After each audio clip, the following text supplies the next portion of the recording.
Now, the regime has trained its guns on the 4 IEBC commissioners, that the Deputy Chairperson, Mrs. Juliana Cherera, and Commissioners Francis Madenge, Irene Masit, and Justice Nyang'aya, who expressed their reservations over the process that led to the declaration of William Ruto as president. A process whose outcome is predetermined is already underway at the Justice and Legal Affairs Committee of the National Assembly. And as you can see, we have just come from the proceedings of that committee.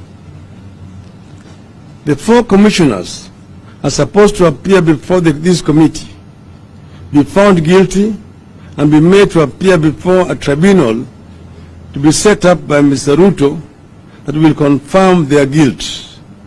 They will then be thrown out of the IEBC.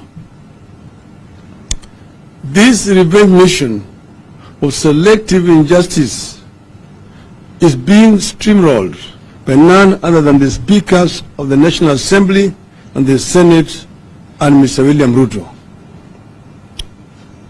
This selective injustice against the 4 commissioners takes place despite the existence of other petitions seeking the removal of Wafula Chebukati, Abdi Gulie, and Boya Molu as commissioners of the IEBC.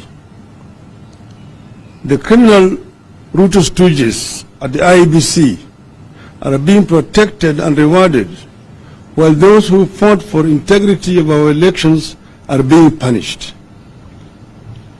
A petition by Mr. Milton Nyakundi Oriku, dated 19th September 2022, against the 3, that is Chebukati, Gulie, and Molu, was received at the main records unit of the Senate on the 28th of September 2022. To date, it has not been tabled before the Senate. Another petition, dated 17th October 2022, was received at the National Assembly's main records unit on the 25th of October 2022. To date, that petition has also not been brought before the National Assembly, even as the same institution begins to grill Mr. Cherera and her colleagues. Since the conclusion of the 2022 election cycle, we have done our best to give Ruto time and space to heal and unite our land. We have given so much space that a section of Kenyans think we have given up the fight. Unfortunately, Ruto too seems to think that we have surrendered. Instead of healing the land, however, all we see is a leadership that is extremely keen to deepen and widen the bitter partisan divide that existed during the campaigns and even open new wounds.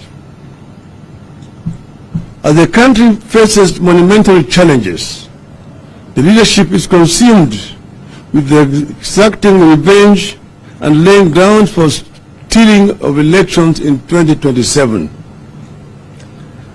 That is what the case against Cherera and her team is about. The musketeers, that is Chebukati, Molu, and Gulie, have sworn not to hand over to Mr. Cherera and her team. Remind William Ruto, he is acting outside of the law. The Commission Act clearly says 6 months to the end of the term of the chairman, a selection panel must be formed to start the journey of finding the new chair. Chebukati's term ends in January, and instead of forming a panel, William Ruto is busy trying to have the act amended so that he can have a selection panel that will create a commission after his own heart. The commission is for all Kenyans, not for one person. He must be compelled to move to appoint a selection panel. And Chebukati, Gulie, and Molu should already be on leave, on terminal leave. It should have started on the 1st of November. They insist on illegally presiding over a by-election in order to give us convoluted results, like they gave us convoluted results of the general election.